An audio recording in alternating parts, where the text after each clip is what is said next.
2016년 9월 대한민국 서울특별시 성동구 남풍시 구역에서 수술 후 2명의 의사가 집으로 돌아가고 환자는 심각한 출혈을 겪고 있었는데 간호사들은 계속 메이크업을 하거나 휴대전화만 쳐다보고 있었다.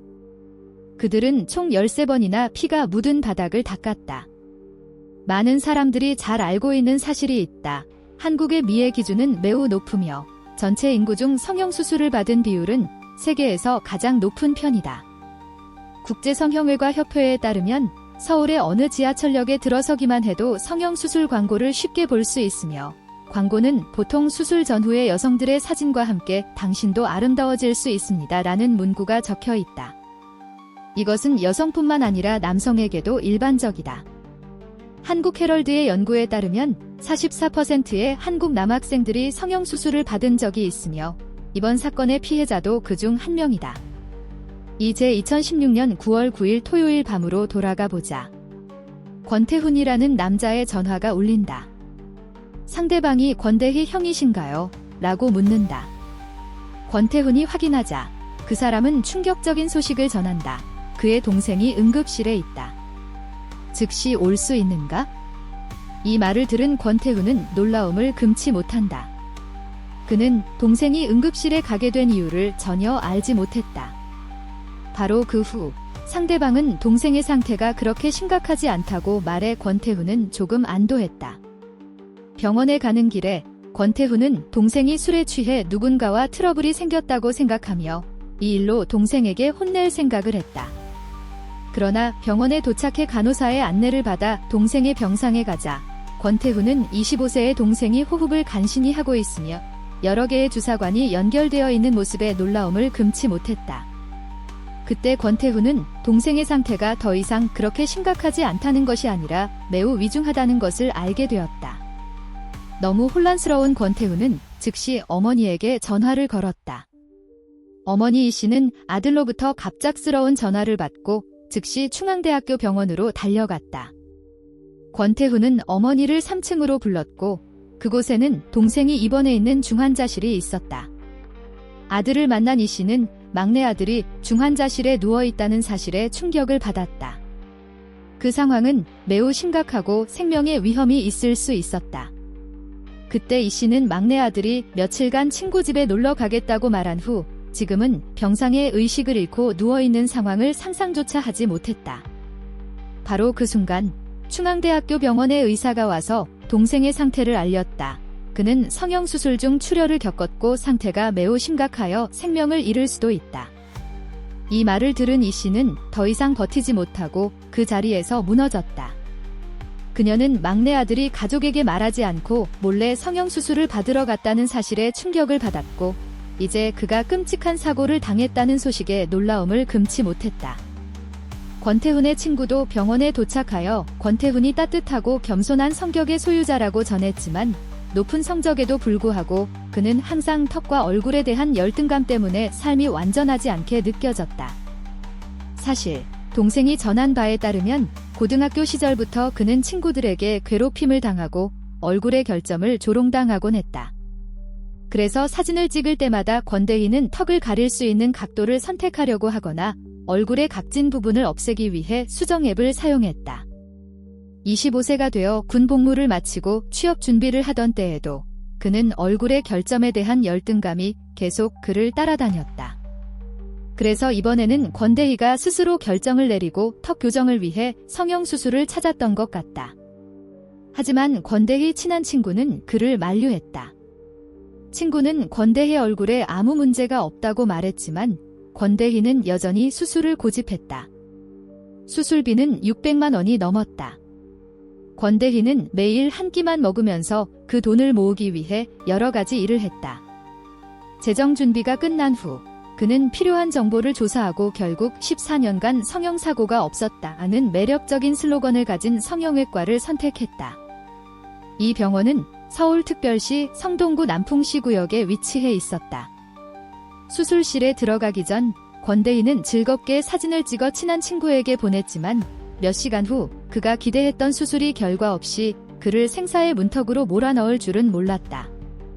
그의 어머니 이 씨는 아들의 상태에 대해 매우 걱정하며 의사 앞에 서 있었다.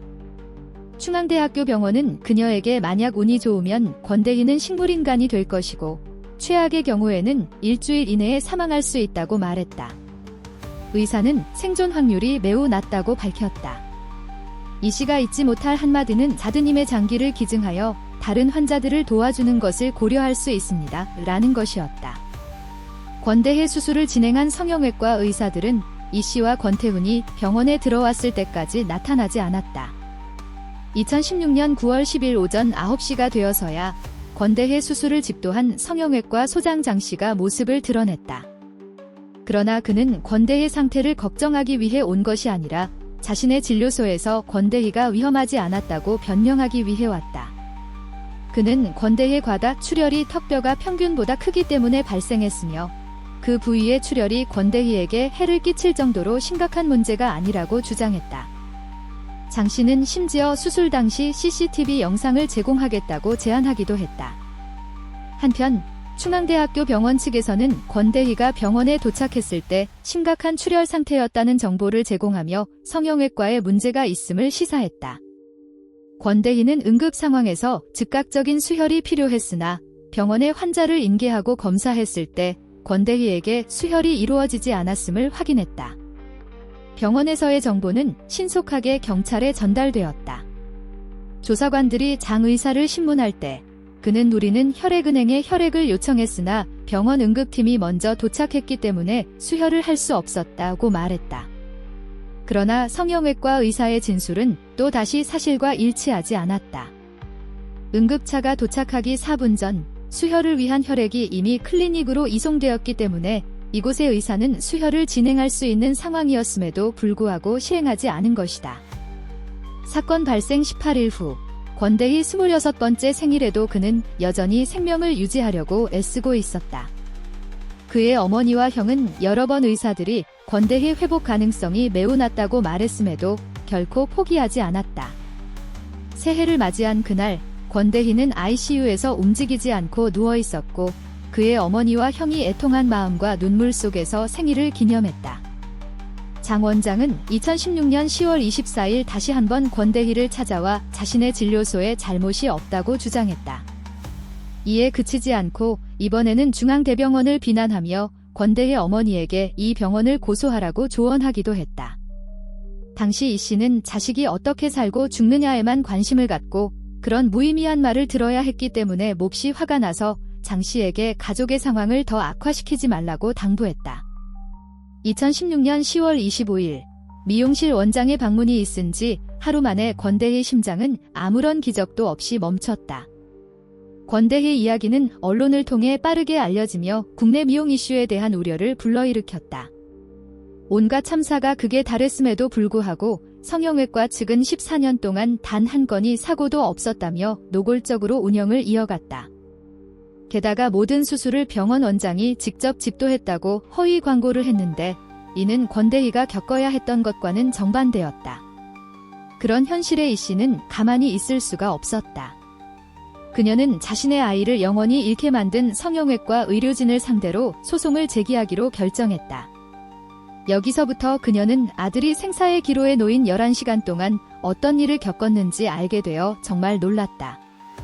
먼저 이 씨는 장 씨에게 이날 수술실 CCTV 영상과 병원과 권대희 수술 계약과 관련된 모든 기록을 제공해 달라고 요청했다. 이 씨는 문서와 CCTV 영상을 확보한 뒤 의학과 법률에 정통한 친척에게 신속히 넘겨 도움을 요청했다. 그 사람은 영상을 본 뒤 이 씨에게 함께 시청해 달라고 부탁했다. 어렵긴 했지만 그녀가 원하는 답은 모두 담겨 있었다. 수술실에서 녹화된 CCTV 영상은 최대 7시간 13분 동안 촬영됐다.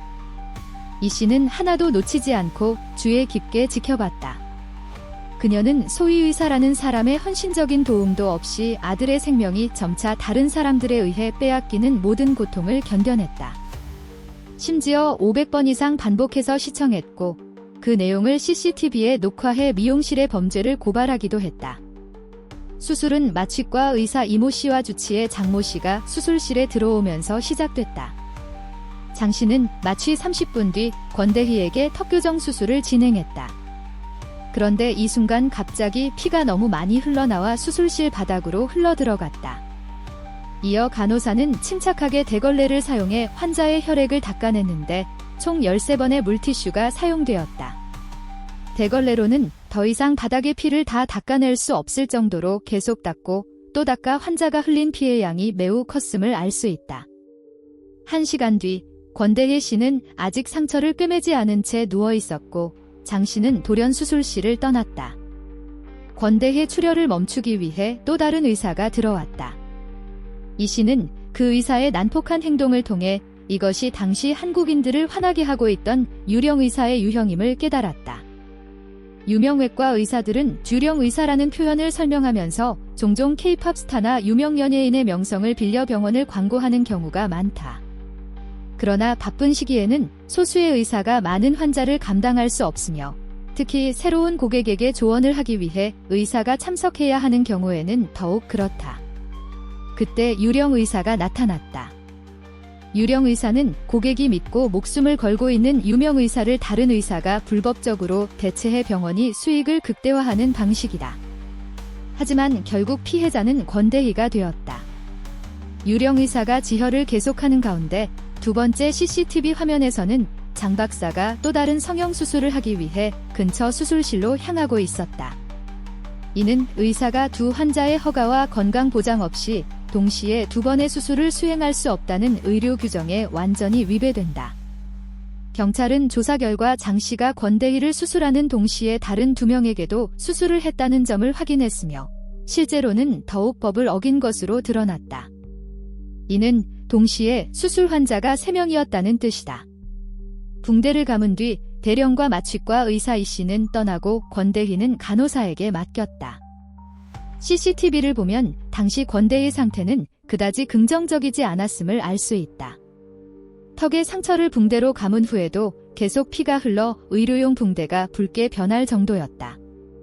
그러나 의외였던 것은 권대희의 상태를 돌보고 점검하던 여간호사가 그의 상태에 전혀 관심을 두지 않았을 뿐만 아니라 오히려 여유롭게 옷을 갈아입고 병원에 앉아 있었다는 점이다. 환자의 위독한 상태에 대해 걱정하는 표정 없이 병원 침대 머리맡에 거울을 보고 립스틱을 다시 바르고 전화를 확인하고 있었다. 그 끔찍한 상황은 한동안 계속됐고 간호사는 유령 의사이자 마취과 의사인 이 씨를 불러 권대희 수술실로 돌아갔다. 그 사이 수술을 담당한 장 원장의 모습은 보이지 않았다. CCTV 영상을 보면 대의사가 그 자리에서 결정을 내리는 모습이 나온다. 실제로는 주책임자인 장 박사가 결정을 내려야 할 상황이다. 이에 그치지 않고 이 유령 의사는 권대희 눈과 다리에 수액을 주입하기도 했다. 이는 의사가 보건부 허가를 받아야만 할 수 있는 일이다. 당시 권대희 생명이 위태로웠지만 이상하게도 거기에 있던 사람들은 유쾌하게 웃고 이야기하는 것조차 매우 편안해 보였다. 1심 재판에서 권대희 어머니는 아들의 수술에 자격이 없는 대필 의사의 등장을 비난하며 30분 넘게 시간을 보냈다. 두 번째로 방에 들어와 수술을 집도한 사람은 신 원장이었지만 사실 신 원장은 다른 병원의 마취과 의사였다. 피해자 가족들의 주장에 대해 이 박사는 긴급 상황이 발생해 긴급 치료가 필요할 때 인적 확보를 위해 지인인 마취과 의사에게 도움을 요청했다고 밝혔다. 목표는 가능한 한 빨리 환자를 위한 의료 조치를 수행하는 것이다. 권대희 어머니는 신 박사가 수술은 물론 환자에게 혈액을 운반하고 수혈하는 일까지 깊숙이 관여해 허용 범위를 넘어섰다고 판단해 즉각 반대했다. 아울러 마취과 전문의 이 씨에 대해 환자 응급처치를 부당하게 지연시켰다고 비난하기도 했다. 이 씨는 권대희 상태가 이상하다는 소식을 듣고 오후 10시 40분쯤 수술실로 돌아갔지만 약 47분 뒤인 11시 27분쯤 119에 신고했기 때문이다. 성형외과 주치의인 성형외과 원장은 대령이 누구인지 아느냐는 질문에 모르겠다. 우리 병원 마취과 과장도 알고 있다고 고개를 저었다. 그리고 저는 그렇지 않다. 하지만 제 생각에는 이 마취과 의사가 환자의 생명을 위해 위급한 순간에 성급한 결정을 내린 것 같다고 덧붙였다. 성형외과 원장 이름도 모르는 타 병원 마취과 의사가 수혈과 응급환자 이송 결정에 큰 영향을 미칠 수 있다는 것은 당시 미용계와 우리나라 국민들에게 참으로 충격적인 일이었다. 특히 외모를 바꾸는 길을 시작했거나 현재 혹은 계획하고 있는 사람들에게는 더욱 그랬다. 이에 대해 대한성형외과의사협회 김선웅 전 법률이사는 환자들은 성형외과 의사를 믿고 병원에서 수술을 받았지만 성형외과 수술에 대해 외부 마취과 의사가 판단하는 것은 불가능하다며 누가 책임을 져야 하는가? 알 수 없는 상황에서 왜 기꺼이 수술을 하려는 것인지 이해가 되지 않는다고 말했다. 이것이 유일한 문제는 아니다. 3,500큐빅센티미터의 혈액이 손실되었다는 사실을 이야기하면 이는 정상적인 인체 혈액량의 약 70%에 해당하며 이는 수술 중 치사량보다 훨씬 많은 수치이다. 뇌 손상으로 인한 사망은 법정에선 많은 수사관과 검사들에게 여전히 큰 의문점이다. 게다가 이 과정에서 권대희는 병원으로 이송되기 4분 전에 혈액을 미용실에 전달했음에도 추가 수혈을 한 번도 받지 않았다. 이에 대해 장 원장은 가족들에게 혈액 샘플 2개를 보냈을 때 구급차가 도착할 때까지 기다려야 합니까? 라고 물었다고 말했다. 이 씨는 그렇다고 답했다. 그 후 구급차가 환자를 데려갔다. 이 증언으로 보아 장 원장과 마취과 전문의 이 씨는 환자와 관련된 중요한 결정을 단지 다른 병원의 마취과 전문의인 신 원장에게 맡긴 셈이다. 이 성형외과에서는 의사로서의 역할이 전혀 없다. 이런 현실의 이 씨는 피해자가 위독한 상황인데 왜 병원 의사들이 환자에게 수혈할지 말지 결정을 외부 의사에게 맡기는지 모르겠다. 고분통을 터뜨렸다. 이어 응급치료를 위해 혈액을 환자에게 옮겼다가 권대리에게 넘기지 않고 옆으로 치워두는 동안 이른바 의사들이 죽어가는 환자 앞에 서서 거만하게 웃는 모습도 봤다고 덧붙였다. 사건 재판 과정에서 해당 진료소 의료진은 모두 기소됐다. 그러나 김 원장과 장 박사, 대령은 여전히 살인죄에 가담했다는 사실을 인정하지 않았다. 이 사건의 또 다른 이상한 점은 사건 담당 검사가 피해자 가족의 주장을 거듭 부인했다는 점이다. 그는 피해자의 실혈 원인과 그 원인이 누구인지 심도 있게 조사하지도 않았다. 이에 분노한 권대희 어머니는 검찰의 기소가 부당하다며 대법원에 항소장을 냈다. 그녀 역시 법원과 검찰청 앞에 홀로 서서 시위를 시작했다. 이후 사건은 업무상의 과실로 인한 사망과 의료법 위반 혐의로 검찰에 넘겨졌다. 이 법을 위반하여 징역형을 선고받은 경우 의사 면허가 취소될 수 있다. 그러나 검찰은 증거 불충분을 이유로 보건법 위반 혐의를 다시 한번 기각했다. 그 당시에는 명확한 의료 면허 없이 의료 절차에 참여하는 마취과 의사가 법을 위반했다는 것이 모든 사람에게 분명했다. 포기하지 않고 이 씨는 전문기관의 평가를 요청했고 6개 기관은 해당 미용실의 행위가 보건법을 위반했음을 확인하는 12개의 평가서를 발행했다. 그러나 검찰은 여전히 그 결과를 전혀 인정하지 않고 있다. 사건을 맡은 검사와 성형외과 변호사가 같은 학교 동창이자 같은 연구소와 사법연수도 함께 공부했다는 가슴 아픈 사실을 이때 알게 되었다. 기소 없이는 사건이 진행될 수 없기 때문에 법원이 피의자들을 기소하기를 바라며 사법심사청원을 제출했다. 그녀의 요청은 비록 아주 작지만 확률은 약 0.3%에 불과하다. 그 어려움과 절망 속에서도 그녀는 매일 아들의 무덤을 찾았다. 어머니는 정의를 위해 계속 싸울 수 있는 힘을 바라며 아들을 위해 기도할 때마다 눈물을 참지 못했다. 그래도 권대희 어머니는 포기하지 않았다. 그녀는 날마다 법원과 검찰청 앞거리에서 집요하게 항의했다. 416일 동안 어머니의 독방, 끈질긴 항의 끝에 마침내 기적이 찾아왔다.